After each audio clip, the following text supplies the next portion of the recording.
tiny glass slab that ate the world. Good evening, or good morning, or 2:17 a.m. while you are lying in the dark, face lit like a Victorian ghost, telling yourself you are just checking the weather. Let us talk about the most powerful object in your life. Not your car, not your house, not your democratic rights. I mean the glowing rectangle currently 5 inches from your face. The smartphone is a miracle of human engineering. It is also the reason you walked into the kitchen 3 times today and forgot why. We live in a strange moment where we both worship this device and quietly suspect it might be rewiring our brains like a bored electrician with no supervision.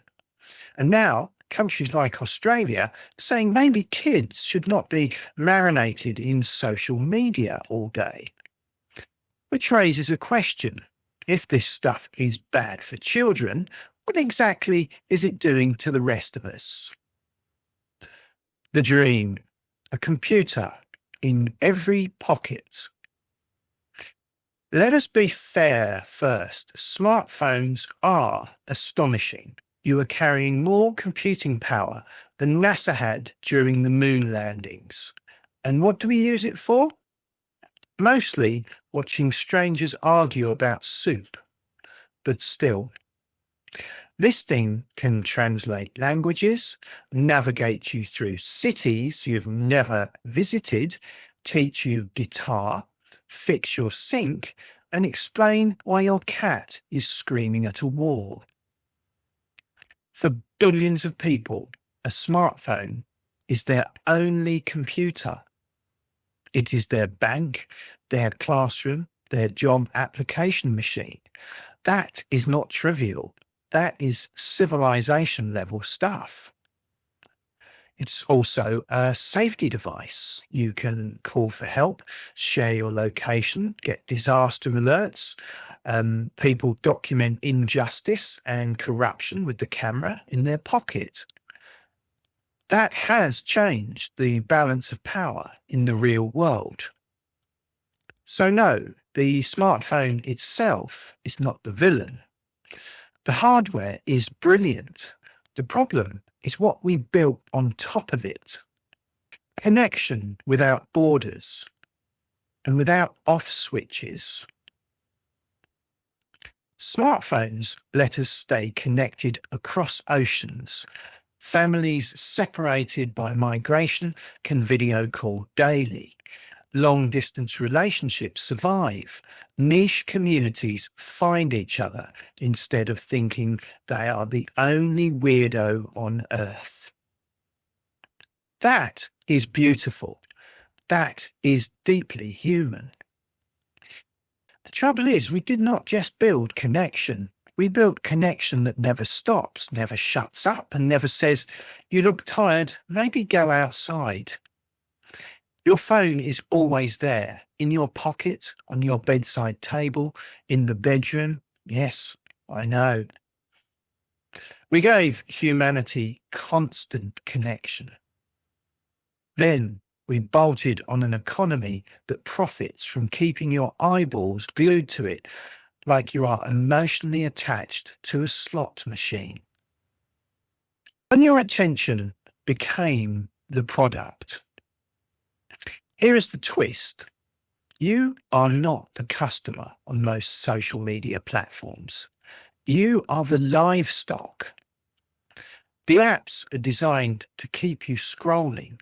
Infinite feeds, autoplay, notifications that buzz like a needy mosquito.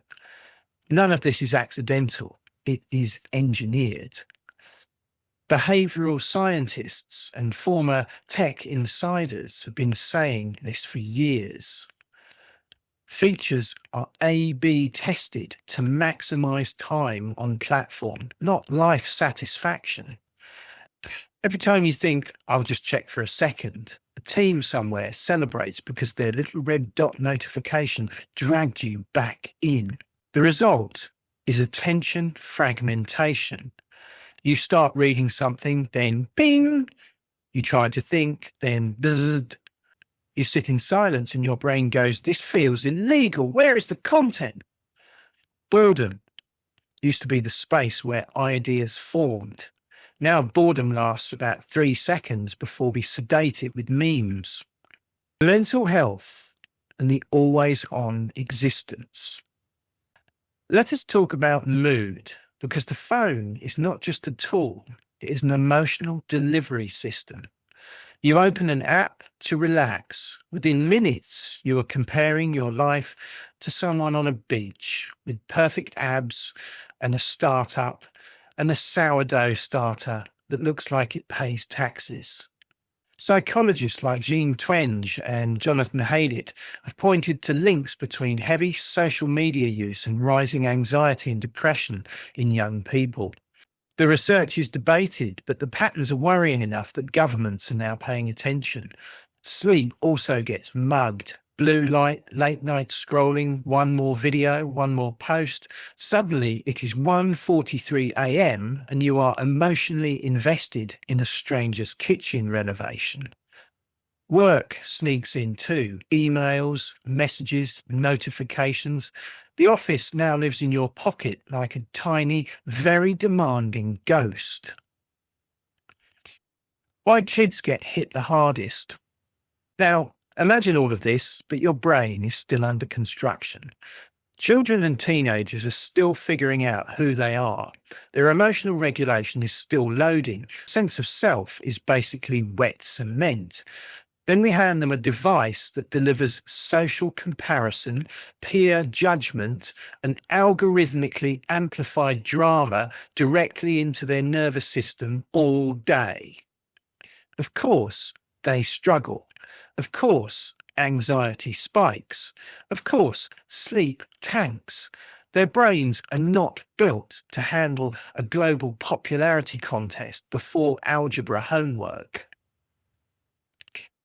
Kids are not weaker, they are just earlier in development, which makes them the perfect early warning system for the rest of us.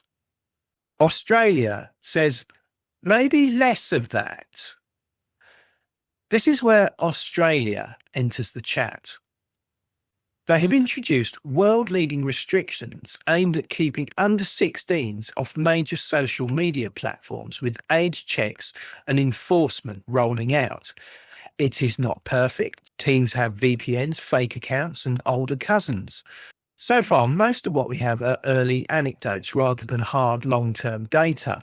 Some parents and educators say they are noticing better sleep and fewer online conflicts spilling into school life. Experts also point out that many kids are finding ways around the rules. But one thing is already clear. When you change the environment, behavior shifts. You do not have to rely entirely on heroic self-control from a 13-year-old whose brain just discovered TikTok. The uncomfortable question for adults. Now for the awkward part. Adults love to say, well, kids cannot handle it, but I'm fine. Sure, you are fine. That's why you opened your phone 112 times yesterday. The same brain systems are involved: reward loops, social comparison, attention capture. Your prefrontal cortex might be fully developed, but it's still up against billion-dollar persuasion machines. When adults cut back, what happens? Studies on digital detox and reduced social media use often show improved mood, better focus, and lower stress, even over short periods. The benefits kids see when exposure drops are not magic, they are human. The real problem is not the phone, it is the business model. Let us be crystal clear. The smartphone is a tool, a powerful, beautiful, slightly smudged tool.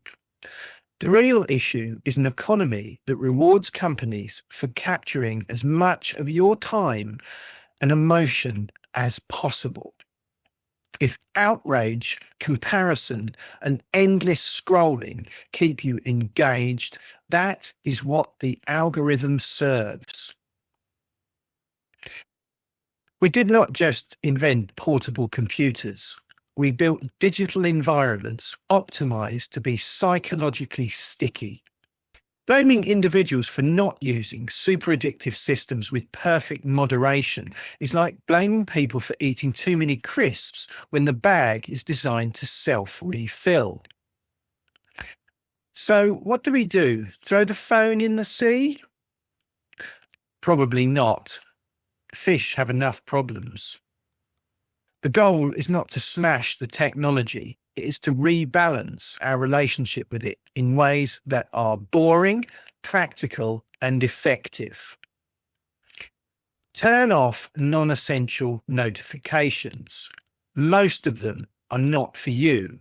They are for engagement metrics. Keep phones out of bedrooms if sleep is wrecked. Old-fashioned alarm clocks still work and do not show you strangers arguing at 3 a.m. Schools going phone-free during the day are seeing better focus and fewer behavioural issues. That is a policy-level version of what individuals can also try in smaller ways. And at a bigger level, governments can push for design rules that limit manipulative features for kids and increase transparency about algorithms. We already regulate food, cars, and medicine. Attention is starting to look like it deserves similar thought. Mixed feelings are the same response. If you feel conflicted about smartphones, congratulations, your brain is still working. These devices connect us, inform us, and empower us. They also distract us, compare us, and exhaust us. Both things are true at the same time.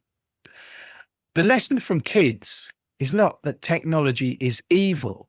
It is that humans function better when powerful tools are designed with our well-being in mind, not just our attention.